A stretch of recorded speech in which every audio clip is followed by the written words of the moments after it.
Good morning from the thoughtful gardener. What's the buzz in the garden today? You are looking at a native plant called spiderwort, and it happens to be that this is the favorite color of our native bees.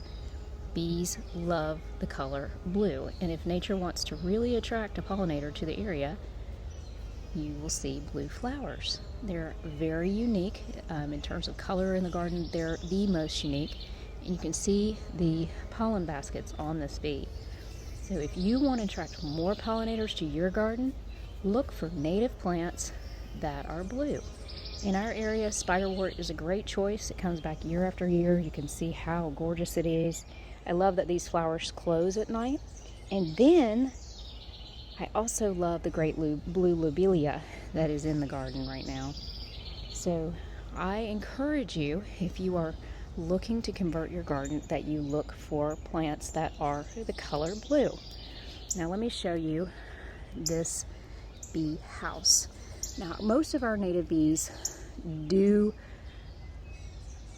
house themselves in the ground, but there are certain bees that do this, and they're using mud to encapsulate their bee seeds as well as pollen. So the mama bees put their eggs in there and then seal them off, sort of like conveyor belt style, and the bees will emerge here.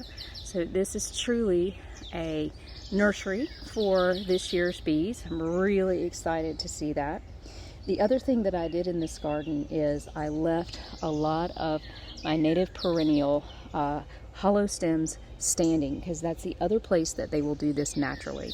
So if you are cleaning up your garden, you might consider making a pile of those hollow stems so that the bees can use them for their baby bees. And if you want more bees in your garden, consider the color blue. Garden thoughtfully. Take care.